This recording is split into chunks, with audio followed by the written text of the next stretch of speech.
పల్నాడు జిల్లా క్రోసూరులో తెలుగు జాతి ఆరాధ్య దైవం నందమూరి తారక రామారావు వర్ధంతి ఘనంగా నిర్వహించారు. ఈ కార్యక్రమానికి ముఖ్య అతిథిగా హాజరైన టీడీపీ సీనియర్ నేత కంచెటి సాయిబాబు స్వర్గీయ ఎన్టీఆర్ విగ్రహానికి పూలమాలలు సమర్పించి నివాళులర్పించారు. ఈ సందర్భంగా ఆయన మాట్లాడుతూ పేదల పాలిట పెన్నిధి స్వర్గీయ ఎన్టీఆర్ ఆశయ సాధన కోసం అందరూ కదలి రావాలని పిలుపునిచ్చారు.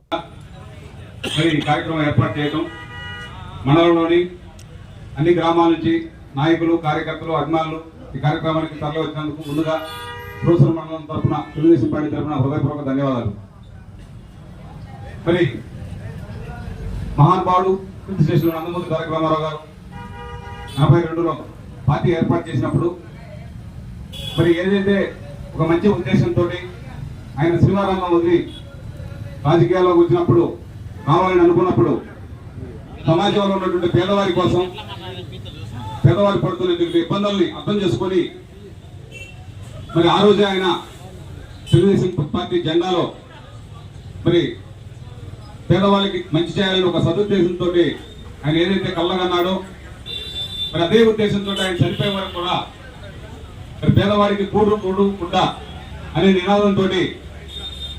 మరి ఆయన పరిపాలన అంతా కూడా అదే రకమైన పద్ధతిలో సాగిపోయింది. మరి ఆయన ఎన్నో మంచి కార్యక్రమాలు సమాజంలో అప్పటి వరకు పేద వర్గాలను పట్టించుకోని పరిస్థితుల్లో ఒక అడుగు ముందుకేసి నేను ఉన్నానని చెప్పి ధైర్యం చెప్పి ఇల్లు లేని ప్రతి ఒక్కరికి కూడా పక్కా ఇళ్ళు, జనతా వస్త్రాలు, ఆడబిడ్డలకి ఆస్తిలో సగం వాటా, పేదలకు కిలో 2 రూపాయల బియ్యం, ఎన్నో రకాల పథకాలతోటి పరిపాలనలో తనదైన ముద్ర వేసుకొని ఆ రోజు నుంచి ఈ రోజు వరకు కూడా ఆయన గతించి 28 సంవత్సరాలు అయినప్పటికీ కూడా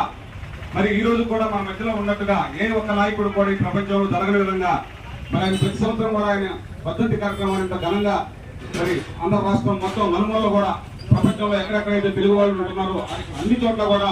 మరి ఎంతో ఘనంగా మరి వర్ధంతిని పురస్కరించుకొని కార్యక్రమాలు ఏర్పాటు చేసుకొని పేదవాళ్ళకి అన్నదానం కానీ, మరి రక్తదాన శిబిరాలు కానీ, మరి అలాగే పళ్ళు పంపిణీ, హాస్పిటల్లో ఉన్నటువంటి మరి హాస్పిటల్లో పేషెంట్స్ కి పళ్ళు పంపిణీ కానీ, నిరాశ్రయులకు కానీ బట్టలు కానీ అని ఇచ్చే కార్యక్రమాలు ఆంధ్రప్రదేశ్ రాష్ట్రంలో నలుమూలల మరి కార్యక్రమాలు ఏర్పాటు చేసుకోవడం, తెలుగుదేశం పార్టీ అభిమానులు కానీ, నాయకులు కానీ మరి వారి కార్యక్రమాన్ని తమ ఇంట్లో పండగ వచ్చిన సందర్భంగా ఒక ఇంట్లో కార్యక్రమం లాగా ఏర్పాటు చేసుకొని మరి ఆయన మీద ఉన్నటువంటి అభిమానాన్ని మరి తెలుగు జాతి మొత్తం కూడా చాటుకుంటున్నందుకు ఎంతో గర్వంగా ఉంది. అలాగే మన పెద్దలందరూ చెప్పినట్టుగా ఈరోజు మరి రాష్ట్రంలో ఉన్న పరిస్థితులు చూస్తున్నాం. మరి ఈ ప్రభుత్వం ఎంత బాగా దిగిపోతుందా అని చెప్పి ప్రతి ఒక్క ప్రజలకు, ప్రతి ఒక్క రాష్ట్రంలో ప్రతి పౌరుడు కూడా వేచి చూస్తున్నారని చెప్పి అందరికి కూడా తెలుసు. ఇటువంటి పరిస్థితుల్లో రానున్న ఎన్నికల్లో 24 ఇప్పుడు 2-3 నెలల్లో జరగబోయే ఎన్నికల్లో మరి మనం నారా చంద్రబాబు నాయుడు గారి నాయకత్వంలో తెలుగుదేశం పార్టీని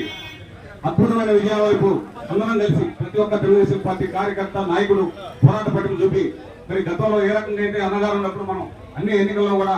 మరి విజయం సాధించాము. అదే రకమైన ఉత్సాహాన్ని మళ్ళీ ఒకసారి అన్ని వర్గాలు, సమాజంలో ఉన్న పేద వర్గాలందరూ కూడా కలుపుకొని పోయి మరి మంచి విజయాన్ని మరి మన నాయకుడికి చేపట్టాలని చెప్పి ప్రతి ఒక్క కార్యకర్తని అభిమానులు కోరుకుంటూ సెలవు తీసుకున్నాను.